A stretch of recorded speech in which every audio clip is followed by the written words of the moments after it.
Stehen bleiben, Blick nach unten.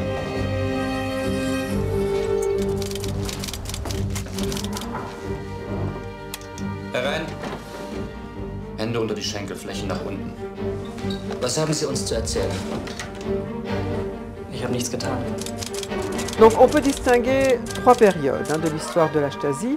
La première, c'est évidemment au moment où se constitue ou est créée la RDA, 1949, alors de 1949 à 1956, où là on traque l'ennemi, celui qui est contre le communisme. Ensuite, de 1956 à 1961, construction du mur, on passe à une phase de répression active et violente, avec effectivement des emprisonnements. Et ensuite, à partir de 1961 et jusqu'à la fin de la RDA, on évolue de la répression à la surveillance. Et il n'y a quasiment plus de répression active dans les années 80, mais la surveillance, en revanche, a été entendue de façon quasiment parfaite à l'ensemble de la société. Georg Dreimann. Georg Dreimann, der Dichter. Was halten Sie von ihm? Alors, dans les années 80, il y a environ 80 000 personnes qui travaillent pour la Stasi, mais qui sont fonctionnaires de la Stasi. Et ensuite, je crois que c'est 180 000 informateurs IM, ce qu'on appelle inofficiels Mitarbeiter, les collaborateurs informels. Voilà. La force de la Stasi a été la suivante, c'est qu'elle a fait pratiquement de chaque citoyen le flic de l'autre. C'est fantastique, parce qu'on ne peut pas surveiller 17 millions d'habitants. Il faut vraiment contraindre la société à collaborer. Et c'est ce qu'a réussi la Stasi. Staatssicherheit, öffnen Sie die Tür. Allerdings verschiedene Bände Westliteratur und Westzeitungen.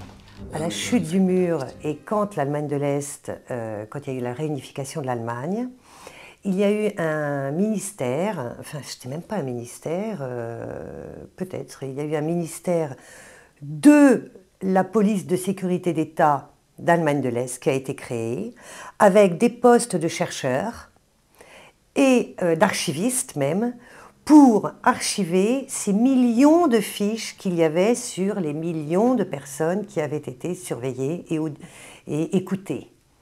Et donc, pour tout le monde, c'est-à-dire vous comme moi, vous aviez mis une fois les pieds en RDA, vous aviez le droit d'aller faire une demande pour savoir s'il y avait un dossier sur vous.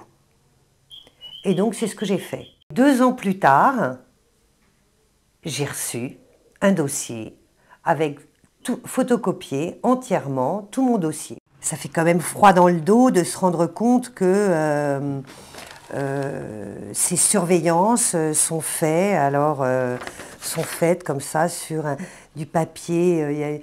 Il n'y a rien de plus fonctionnaire que ça, avec le tampon. C'est dingue. Et là, il y a les heures, 10h, 11h, 11h23, 13h26, 16h39, 16h54, 17h04, 17h20, 17h21, 17h35, 17h36, 17h44. Non mais c'est dément, hein. Die Wohnung ist wirklich sicher? Ja. Diese Wohnung ist der letzte Ort in der DDR, wo ich ungestraft sagen kann, was ich will.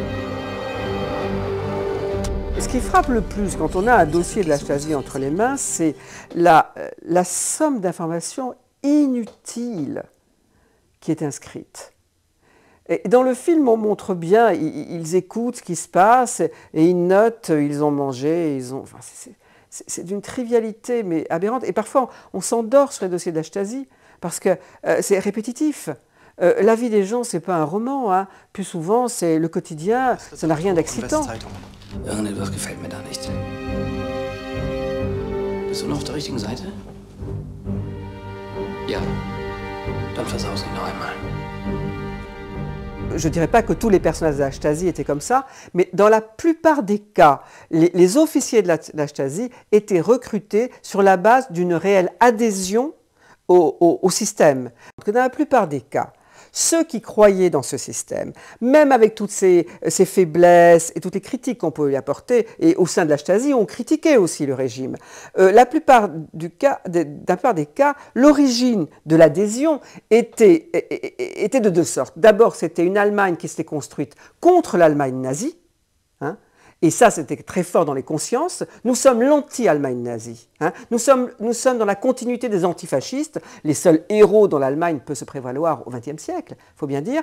Et la deuxième chose, c'est que nous sommes aussi contre cette Allemagne capitaliste, l'Allemagne de la RFA, qui est le modèle capitaliste que nous refusons. Alors même si notre régime n'est pas parfait, nous tendons vers une société plus humaine, plus égalitaire, au point même qu'on utilise des méthodes inhumaines pour sauver ce projet.